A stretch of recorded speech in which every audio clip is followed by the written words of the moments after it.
Commander Vexillar stood on the observation deck of the mining colony, his forearms crossed behind his chitinous back.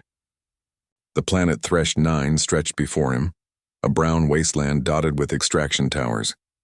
This world meant nothing to him personally. It was simply another duty station in his long military career. The Cathari were good at duty. They understood war better than most species in the Galactic Concordat. Their hive-mind ancestors had fought for millions of years before evolving individual consciousness.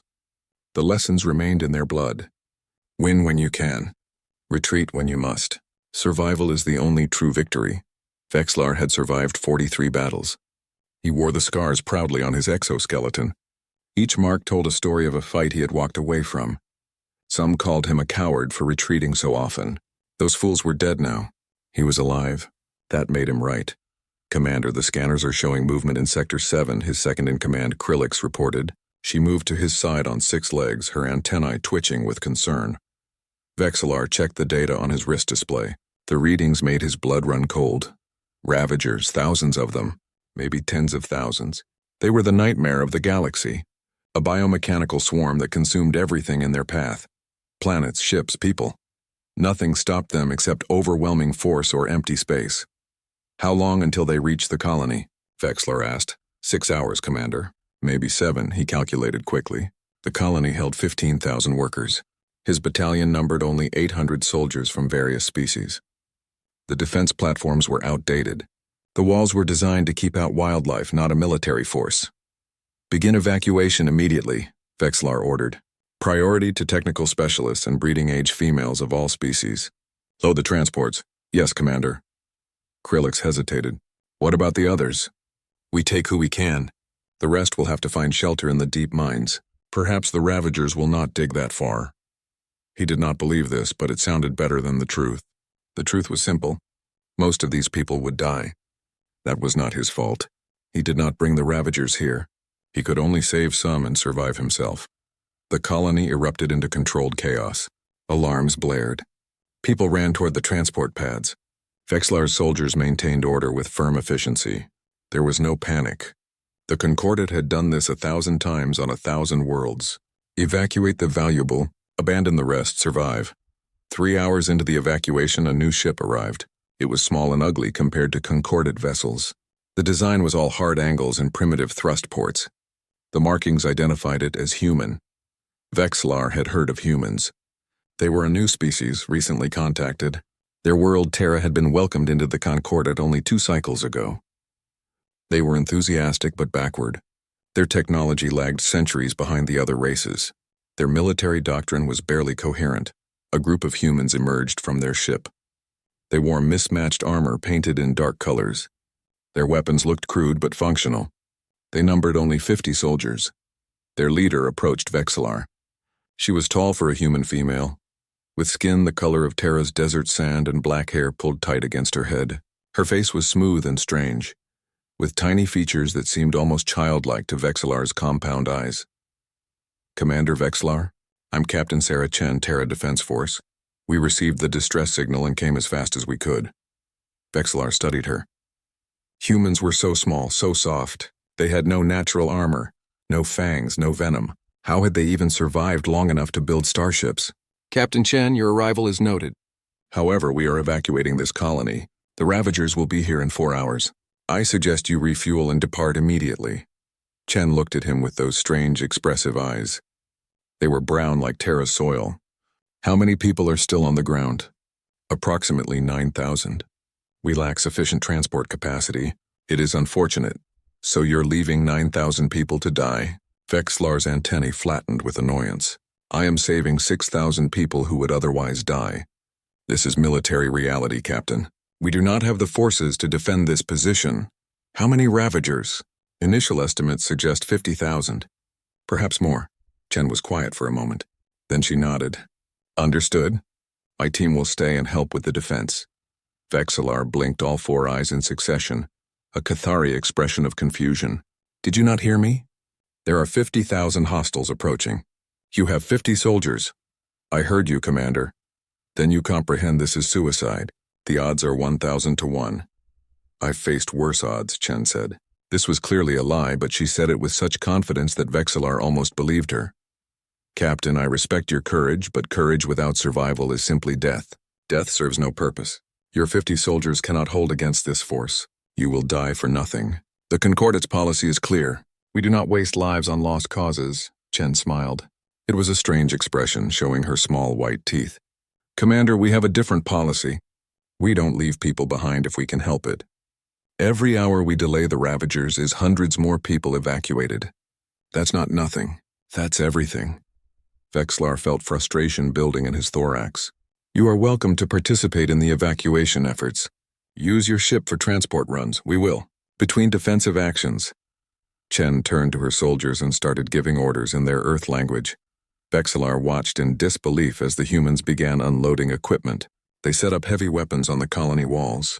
They positioned automated turrets at the choke points. They moved with purpose and discipline, but their goal was insane. Krillix approached him. Commander, the humans are fortifying defensive positions. I see that. Should we help them? No, we continue the evacuation. Let the humans waste their time if they wish. When the Ravagers arrive, they will learn reality's harsh lessons. The next 2 hours passed in organized chaos. Vexillar's forces loaded transport after transport. The count of saved lives climbed. 6,000, 7,000, 8,000. Every departing ship was a small victory. The humans worked on the walls. They were surprisingly efficient despite their primitive equipment. They dug trenches. They reinforced gates. They created overlapping fields of fire. It was all very professional and completely pointless. Vexillar approached Captain Chen one final time before the last Concordate transport departed. Captain, this is your final chance. My ship leaves in 30 minutes. You and your soldiers are welcome aboard. Chen was directing her people, marking targets on a tactical display. She looked up at him. Thank you for the offer, Commander. We're staying. Why? The question burst from Vexillar before he could stop it. What purpose does this serve? You will die. Your soldiers will die. For what? Chen's face became serious. We're buying time, Commander. Every minute we hold is lives saved. And maybe, just maybe, we'll hold long enough for reinforcements to arrive. Reinforcements cannot possibly arrive in time. Then we'll die doing something that mattered. She extended her small hand. Good luck, Commander. Get those people to safety. Vexillar stared at the offered hand. It was a human gesture of respect. He reached out with one of his clawed appendages and grasped it gently. Her skin was warm and soft, fragile. You are very brave and very foolish, Captain Chen. Maybe that's the same thing, she replied. Vexillar boarded the last transport. As it lifted into the sky, he looked down at the colony. The humans were tiny figures on the walls, arranging their futile defense. He felt something strange in his chest. Not respect exactly. Perhaps pity. They would be dead within hours. The transport reached orbit and docked with his cruiser. Vexillar settled into his command chair. Set course for the rendezvous point. Best speed. The engines hummed to life. Then they sputtered. Alarms blared across the bridge. Commander, we have a critical failure in the drive core. His pilot reported, voice high with panic. Explain. One of the ore containers was loaded improperly. It shifted during takeoff and damaged the primary manifold. We're venting plasma. Vexillar's world tilted. Can we repair it? Not in space. We need a dock or what? Or we go back down to the colony. We can repair it on the ground in maybe 4 hours. The Ravagers would arrive in 90 minutes. Vexillar looked at the planet below. At the doomed colony. At the humans who had chosen to stay and die for strangers. Take us down, he said quietly. Back to Thresh 9. His crew stared at him. Commander, that is suicide, Krillix said. I am aware. Take us down anyway. The ship turned and began its descent. Vexillar watched the colony grow larger in the view screen. He had survived 43 battles by retreating when necessary. He had always chosen survival over glory. Now he was flying straight into death, and he did not even know why. The cruiser hit atmosphere too fast. Warning lights bathed the bridge in red as the ship shook violently. Vexillar gripped his command chair with all 4 hands while his stomach churned. This was what panic felt like. He had forgotten the sensation. Compensating for the damaged manifold, his pilot shouted over the alarms. We're coming in hard. The colony rushed up to meet them. Vexillar saw the defensive walls the humans had built. saw tiny figures scrambling as his massive ship approached. The pilot did her best, but the landing was still a controlled crash. Metal screamed. Systems exploded. The impact threw everyone forward against their restraints. When the ship finally stopped moving, Vexillar took inventory. 17 dead from the crash, 32 injured. His battalion of 800 was now scattered across the damaged vessel. Nearly half had sustained injuries. The ship itself was a wreck, sitting at an angle in the middle of the colony's landing zone. "Get everyone out," Vexillar ordered, tasting blood in his mouth. "Take what weapons and supplies you can carry. We need to reach the defensive perimeter." Outside, the colony was different from when he had left it. The humans had been busy. Barricades lined every street. Supply caches were positioned at regular intervals. The walls bristled with weapons. It was still futile, but it was impressive futility. A group of humans approached at a run. They wore lighter armor than the soldiers and carried medical equipment. Medics, Vexillar realized. They immediately began treating his wounded without asking permission. Captain Chen arrived moments later. Her face showed surprise but not judgment. "Commander, unexpected to see you back. Engine failure. We need approximately 4 hours for repairs." Chen nodded slowly. "The Ravagers will be here in about 70 minutes. 4 hours isn't going to happen. I am aware." Vexillar looked at his scattered forces emerging from the broken ship. "It appears we will be joining your defense after all, Captain." "Welcome aboard, Commander." Chen activated her communication device. "All units, we have concordant reinforcements. Adjust defensive positions to integrate 800 additional soldiers. Move the Cathari to sectors 3 and 5 where their ranged weapons will be most effective."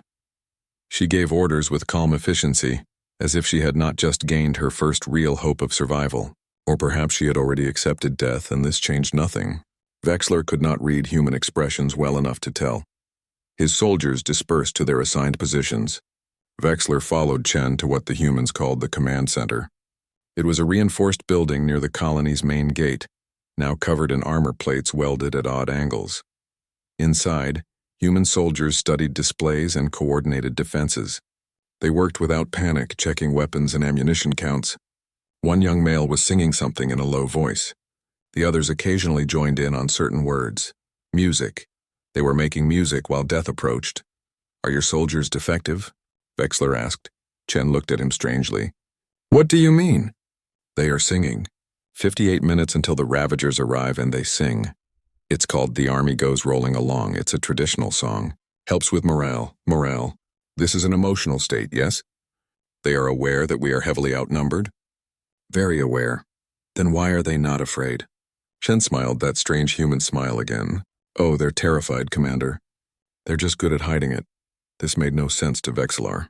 If they were afraid, their survival instincts should activate. They should flee.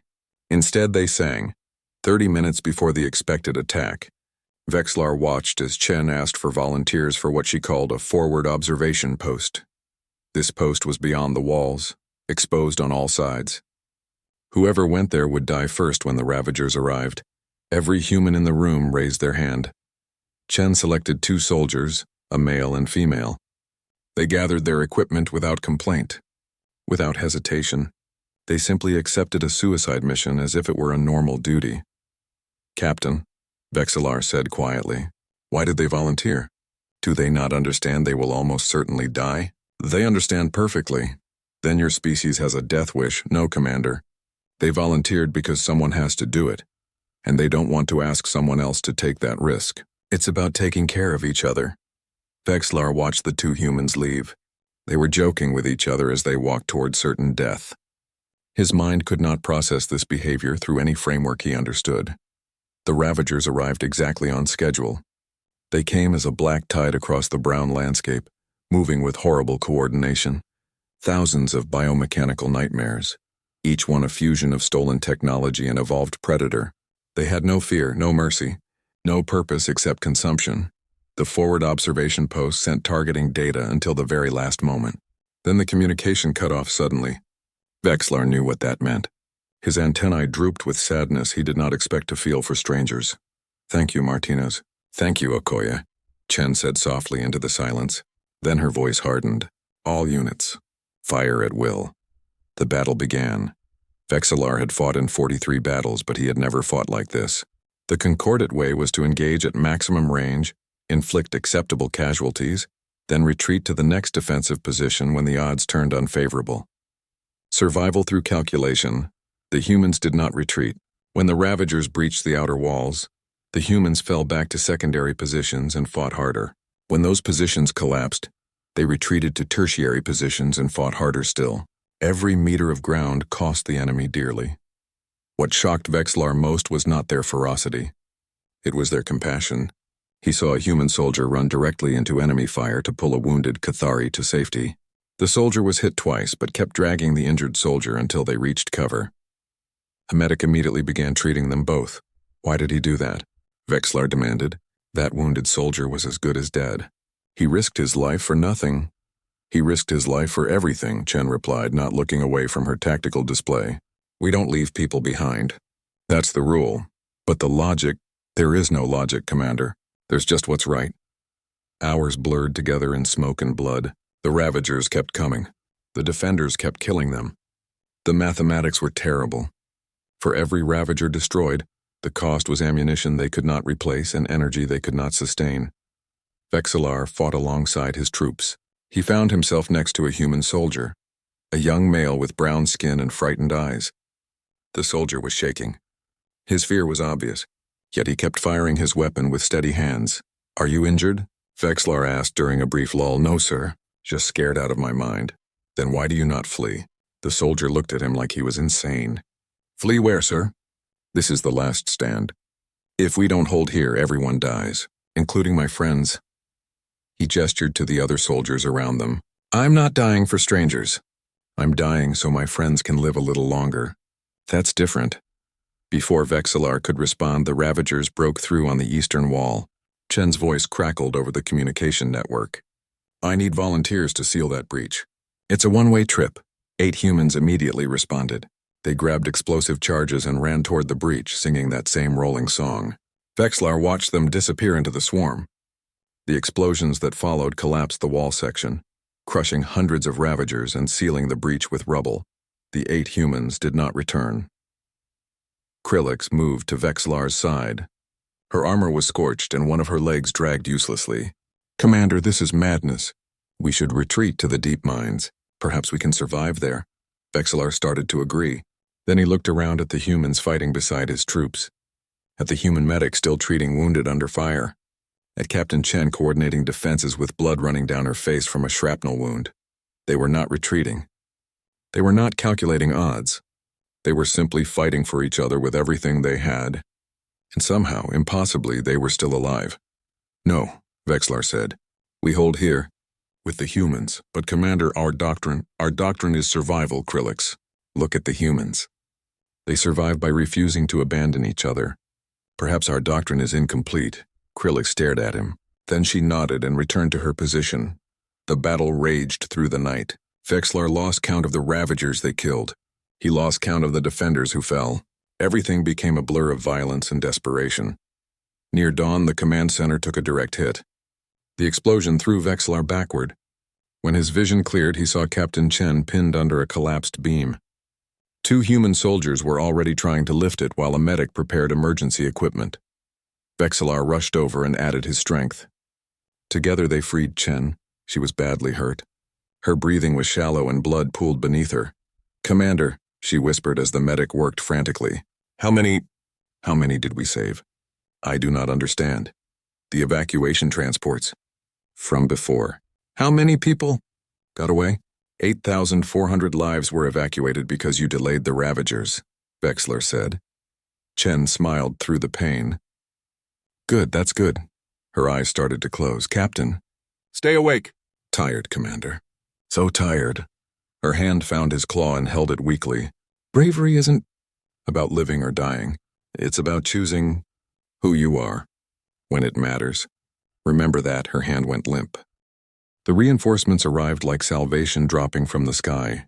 Concordat warships entered orbit and rained fire on the Ravager forces. Dropships descended with fresh troops and supplies. The tide of battle finally turned, but 3 days had passed since Vexillar crashed back on Thresh 9. 3 days of continuous combat. 3 days of learning things he wished he did not know. The reinforcements secured the perimeter and began clearing the remaining Ravagers. Vexlar stood in what remained of the command center, compiling casualty reports. The numbers hurt to read. Of the 50 humans who had stayed to defend the colony, only 19 still lived.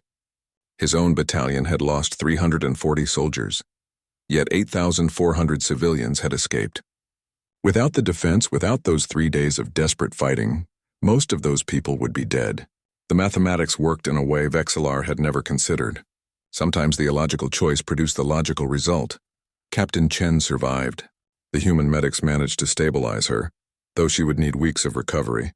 Vexlar visited her in the medical tent where human and Cathari wounded lay side by side, being treated by mixed medical teams. "Commander," Chen said weakly from her bed. Her torso was wrapped in bandages and tubes carried fluids into her arms. "You're still alive. That's good to see. As are you, Captain. Your medic Thompson is quite skilled.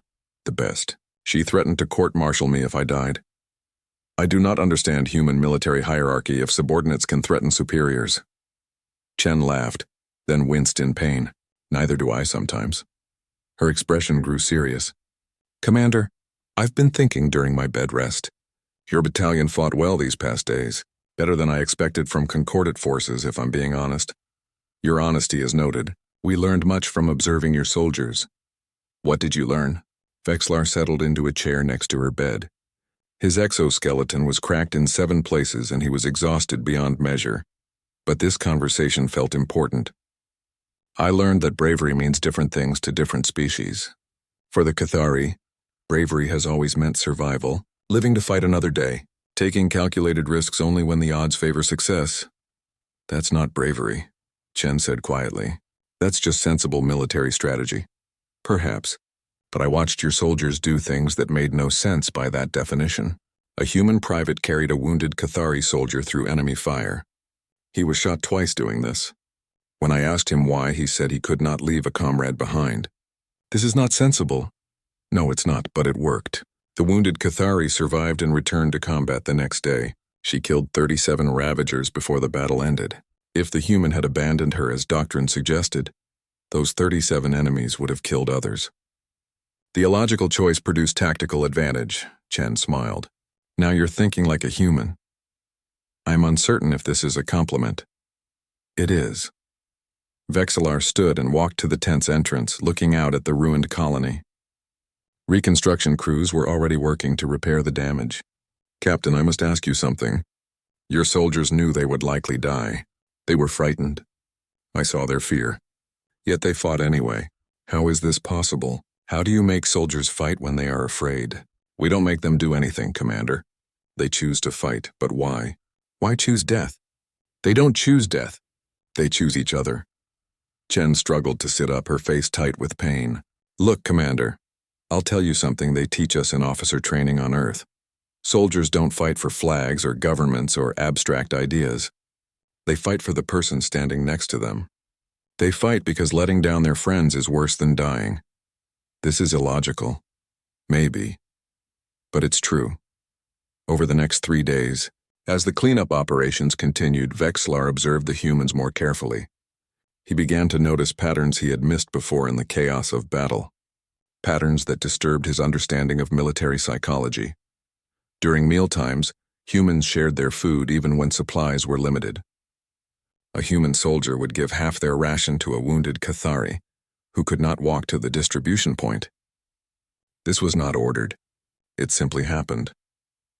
During rest periods, humans did not isolate themselves as Cathari did to meditate. They gathered in groups and talked. Sometimes they sang. Sometimes they told stories. Always they were together, as if solitude was something to be avoided rather than embraced. When new casualties occurred during cleanup operations, humans became more determined rather than more fearful. A Ravager ambush killed 3 human soldiers. Instead of pulling back, the humans hunted down every remaining Ravager in that sector, with fierce intensity. They avenged their fallen friends with a rage that Vexlar had never seen in concordate forces.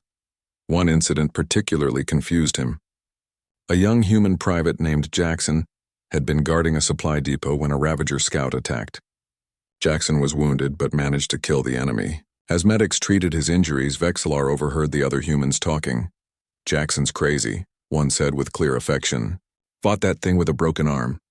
That's our Jackson. Too stupid to know when to run." Jackson laughed from his stretcher. "Hey, someone had to guard those supplies. You guys would have been hungry tomorrow. We'd have managed, you idiot."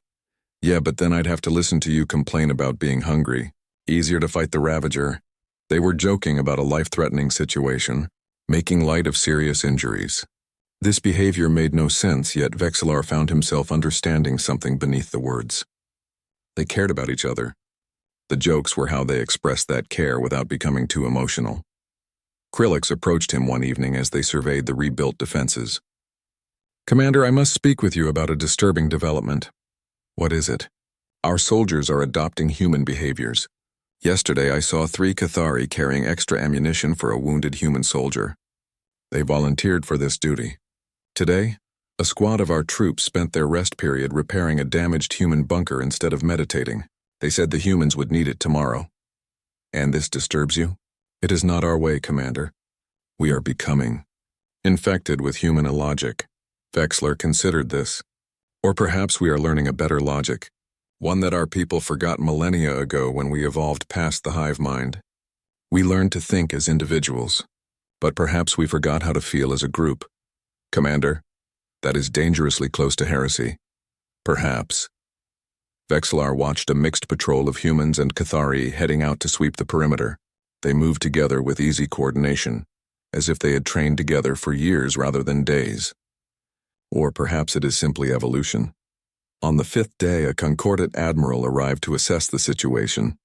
Admiral Thexmar was an old Cathari, his carapace white with age and covered in honorable scars. He had survived more battles than any soldier in the fleet. He was a legend among their people. He was also rigid in his thinking. "Commander Vexillar, I have reviewed your combat reports," the admiral said in his private quarters aboard his flagship. "Your casualties were excessive.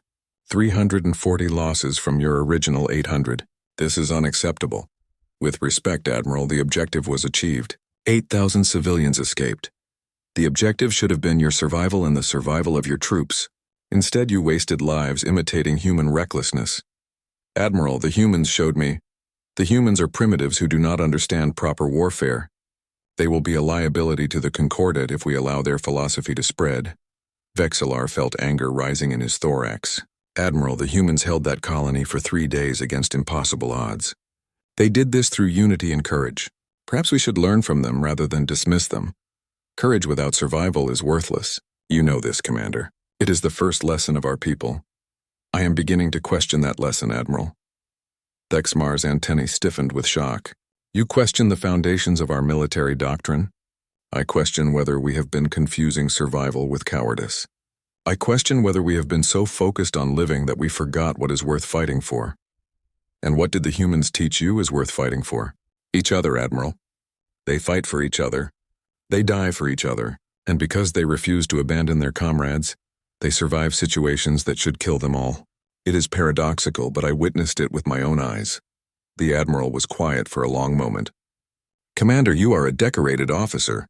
I will not reprimand you for your emotional state after a traumatic battle.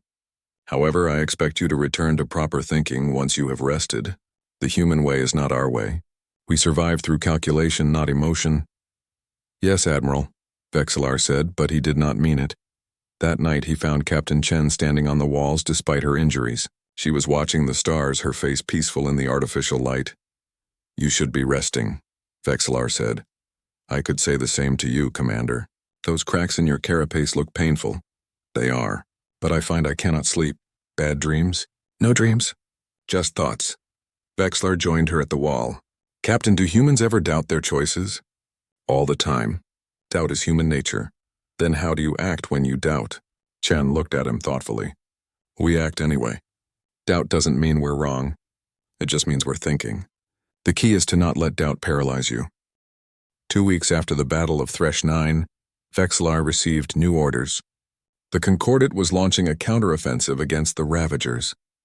His battalion, reinforced back to full strength with fresh troops, would join the assault. They were to retake a strategic world called Kelmar III. Captain Chen and her remaining humans were assigned to the same operation. Her superiors wanted her to return to Terra for medical leave, but she refused. "My people died here," she told them. "I finished what we started." Vexillar met with her and the other unit commanders aboard the assault carrier. Admiral Thexmar presided over the briefing with cold efficiency. The tactical display showed Kelmar 3, a green world covered in oceans and islands. The Ravagers had taken it 3 months ago, and were now using it as a staging ground for further attacks. "Our objective is to establish a beachhead on the primary continent," the Admiral explained. "Intelligence suggests 10,000 Ravagers occupy the landing zones. Our force numbers 8,000. Acceptable odds, acceptable odds?" Chen questioned. "Sir, we're outnumbered. Barely. The Concordate standard is to avoid battle, unless we have a 3-to-1 advantage in our favor. However, the strategic value of Kelmar 3 justifies this risk. We will strike fast, secure the beachhead, and withdraw if casualties exceed 20%. "Withdraw?" Chen looked confused. "Sir, if we take the beachhead, shouldn't we hold it?" "Captain, we are taking the beachhead to deny the enemy its use, not to occupy it indefinitely.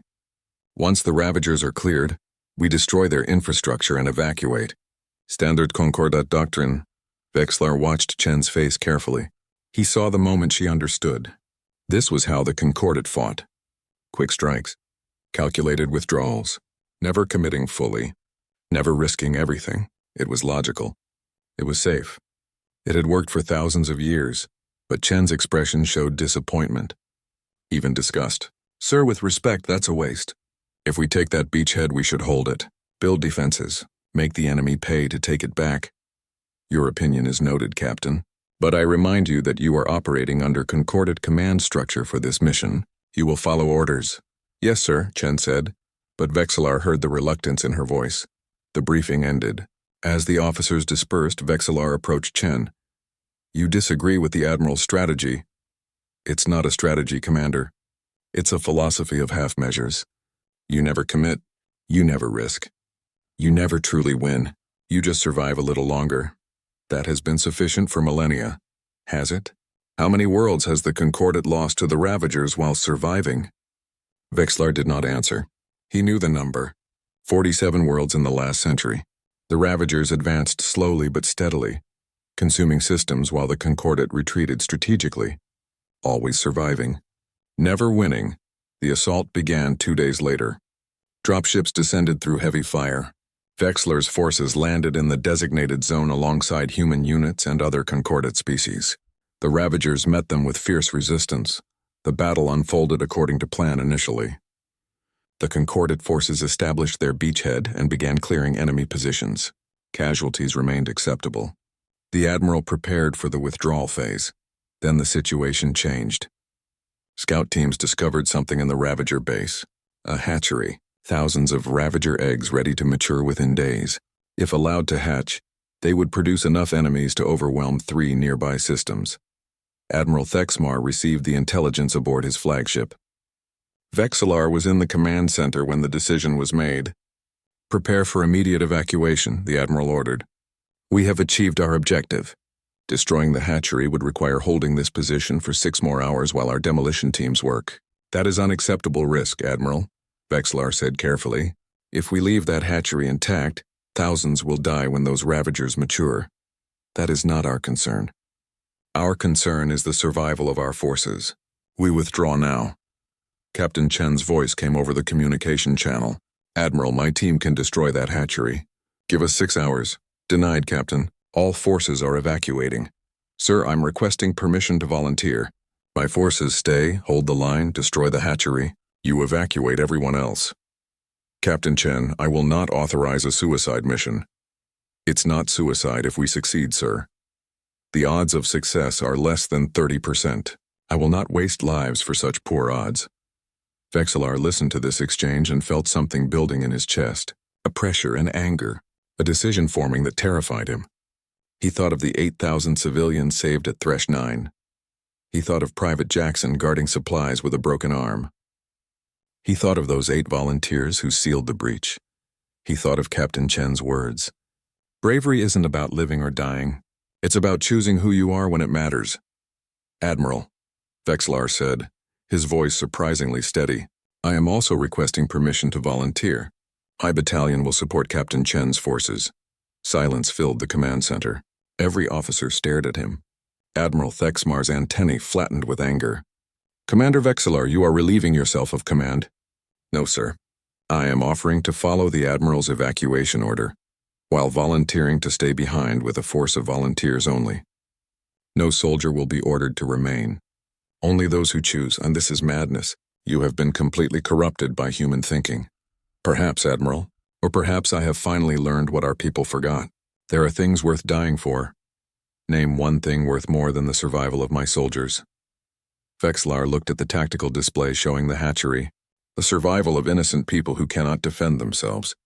The people in those 3 nearby systems, they are worth dying for. The Admiral's face showed a mix of emotions, anger, confusion, perhaps even respect. You understand that if you do this, you will likely be court-martialed if you survive? I understand, sir. And you still choose this? I do. Admiral Thexmar was silent for a long moment. Then he nodded slowly. Very well, Commander. You have 6 hours. I will position the fleet to provide orbital support as long as possible, but at exactly 6 hours, we withdraw whether you are finished or not. Understood, Admiral. Thank you. Vexillar returned to his battalion and gathered them together. He explained the situation with complete honesty. The hatchery, the risk, the 6-hour window, the Admiral's orders to evacuate. I am staying to support the human forces, he said. I am requesting volunteers only. Anyone who wishes to leave with the Admiral has my complete understanding and no judgment. This is a choice each of you must make. He expected perhaps 100 volunteers, maybe 200. Every single soldier in his battalion stepped forward. Krillix moved to his side. Commander, did you truly believe we would abandon you after what you taught us at Thresh 9? I taught you nothing. The humans taught us. Then we will fight like humans together. Tears formed in Vexillar's compound eyes. He had not cried since he was a juvenile. Thank you, he whispered. The combined force of humans and Cathari, along with volunteers from other species, established a defensive perimeter around the hatchery. The demolition teams went to work, setting charges carefully to destroy every egg without causing a sympathetic detonation that would kill them all. The Ravagers attacked with desperate fury. They seemed to understand what was at stake. Waves of enemies crashed against the defenders. The mathematics were terrible. For every Ravager killed, ammunition ran lower. For every minute that passed, more enemies arrived. Vexillar fought alongside Captain Chen. She had recovered enough to be back in armor, though she moved with careful pain. They held a critical junction where 3 streets met. If the Ravagers broke through here, they would reach the demolition teams. How long? Chen shouted over the weapons fire. 3 hours remaining, Vexillar replied. How is your ammunition? Low, you? Also low. We could use a miracle right about now. I do not believe in miracles, Captain. Then believe in stubbornness. Humans are very good at being stubborn. A massive Ravager, twice the size of the normal ones, smashed through a barricade. It was heading straight for their position. Vexillar calculated quickly. Their weapons would not stop it in time, but he could. Captain, take command, Vexillar said. What are you?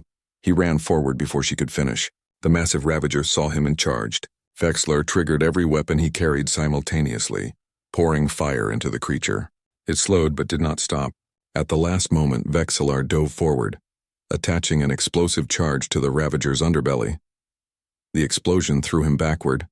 His carapace shattered. 2 of his arms hung uselessly. Pain consumed his world, but the massive Ravager was dead. Human hands grabbed him and dragged him to safety. A medic worked on him frantically. Stay with me, Commander. Don't you die.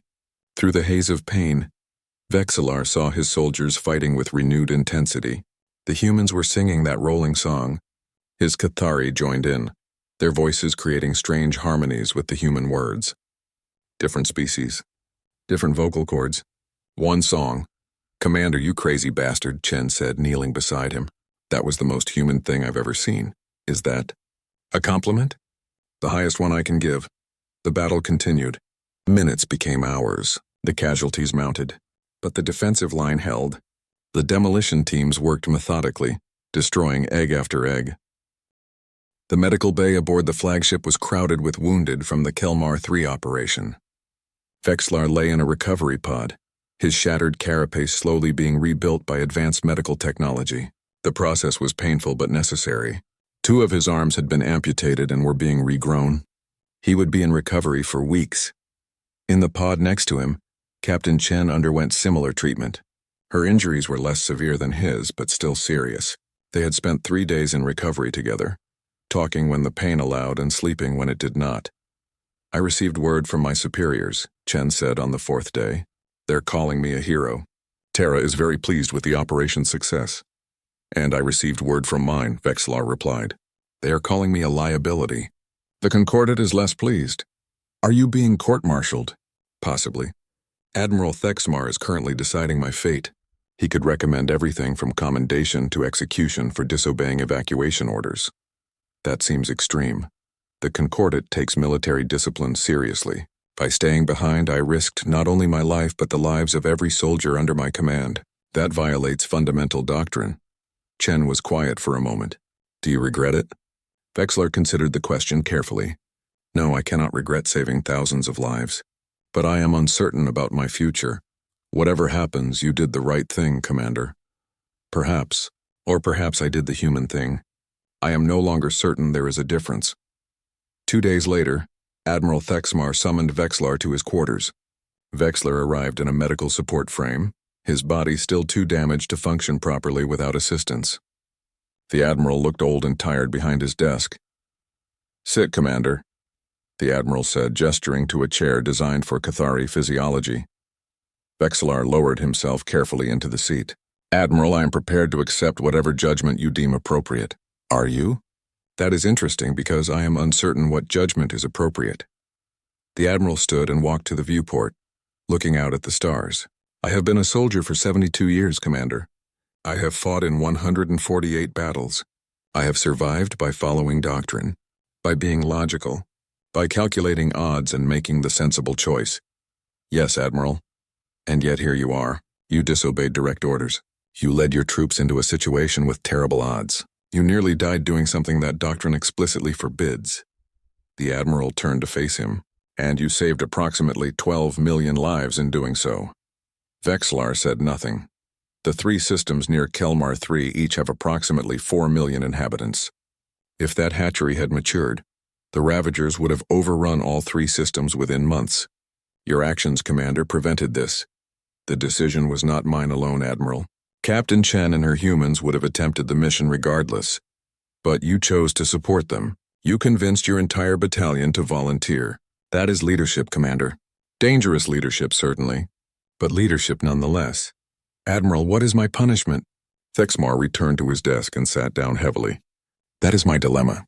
By doctrine, I should strip you of rank and command. You violated direct orders and endangered your troops. But by results, I should promote you. You achieved a strategic victory that saved millions. I understand the contradiction. Do you? Because I am not certain I do. The Admiral pulled up a display showing casualty reports. Your battalion suffered 52% casualties at Kelmar 3. Added to your losses at Thresh 9, your command has sustained the highest casualty rate in the fleet. By every logical measure, you are the worst commander currently serving.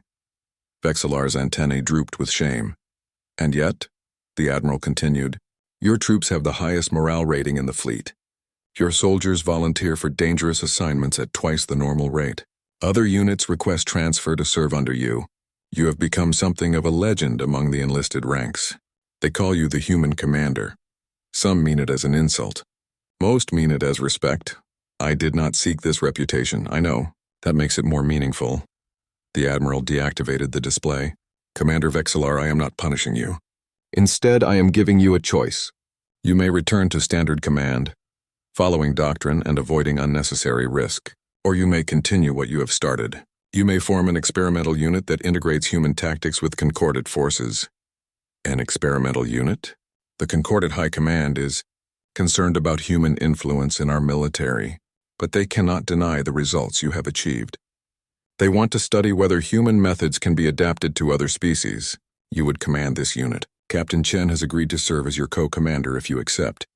And if this experiment fails, then I suspect we will both be executed, the Admiral said dryly.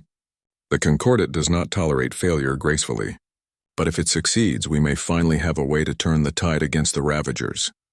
Vexlar thought about his recovery pod, about the soldiers who died at Thresh 9 and Kelmar 3, about Private Jackson and his broken arm, about those 8 volunteers who sealed the breach, about Captain Chen holding his hand as they evacuated. I accept, Admiral. I thought you might. Thexmar stood and approached Vexillar, extending his claw in the human gesture of a handshake. Good luck, Commander. You will need it. 3 months later, Vexillar stood before his new command. The experimental unit had been designated Special Operations Group 7. It consisted of 300 soldiers from 8 different species. Humans made up 1/3 of the force. The rest were volunteers from across the Concordat, who had heard stories about Thresh 9 and Kelmar 3, and wanted to be part of something new. Captain, Chen stood beside him as he addressed the assembled troops. You have volunteered for something unprecedented in Concordat history, Vexlar began. We will be testing new tactics, new strategies, new philosophies of warfare. This will be dangerous. Some of you will not survive, but those who do will help shape the future of how the Concordat fights. He paused, looking at the diverse faces before him. Humans with their soft features, Cathari with their compound eyes, Vrelix with their tentacles, Saurian with their crystalline skin, all different. All united by choice. The humans have a saying, Vexlar continued. No one left behind. This will be our primary rule. We do not abandon our wounded. We do not sacrifice our comrades unnecessarily. We fight for each other, not just for survival. This may seem illogical to some of you. It seemed illogical to me when I first encountered it. But I learned something fighting alongside humans. True bravery is not about being fearless. It is not about calculating odds and retreating when they turn against you. True bravery is about caring for something more than your own survival. It is about standing with your comrades when logic says to run. It is about choosing who you are in the moment that matters most. Captain Chen stepped forward. We will teach you human tactics. But more importantly, we will teach you human heart. We will teach you to channel your fear instead of hiding from it. We will teach you that sometimes the illogical choice is the right choice. And we will teach you that unity is stronger than any weapon. She smiled at the assembled troops. Welcome to Spec Ops 7. Welcome to the team that fights like humans but thinks like the entire galaxy. Together, we're going to show the Ravagers something they've never seen before. An enemy that refuses to give up. An enemy that protects each other. An enemy that turns fear into fuel and uses it to burn brighter. The troops cheered. Vexlar felt something warm in his chest. Pride, he realized. Not pride in survival. Pride in purpose. Over the next year, Spec Ops 7 deployed to 12 combat zones. They held positions that should have been abandoned. They rescued prisoners from bases that should have been impossible to infiltrate. They destroyed Ravager infrastructure that should have been too well defended to approach. Their casualty rate remained high by Concordat standards. But their success rate was unprecedented. Every mission achieved its objective. Every soldier knew that if they fell, their comrades would carry them out. That knowledge made them fight harder, made them trust deeper, made them willing to take risks that doctrine said were foolish. Other units began adopting Spec Ops 7 tactics. The phrase "no one left behind" spread through the fleet. Admiral Thexler watched with interest as the Concordat military slowly transformed. Not completely. Many still clung to the old ways. But change had begun. 2 years after Thresh 9, Vexillar and Captain Chen stood on a hillside overlooking a memorial. The planet had been retaken from the Ravagers and was being rebuilt. The memorial listed the names of all who died defending the colony. Human and Cathari named side by side. Do you ever think about those first days? Chen asked. When you thought we were crazy? I thought you were suicidal, Vexlar corrected. I believed you had a death wish. And now I understand. You did not wish for death. You wished for something worth dying for. That is very different, Chen nodded. We've lost a lot of people these past 2 years. We have. But we have saved many more. The 3 systems near Kelmar 3 are thriving.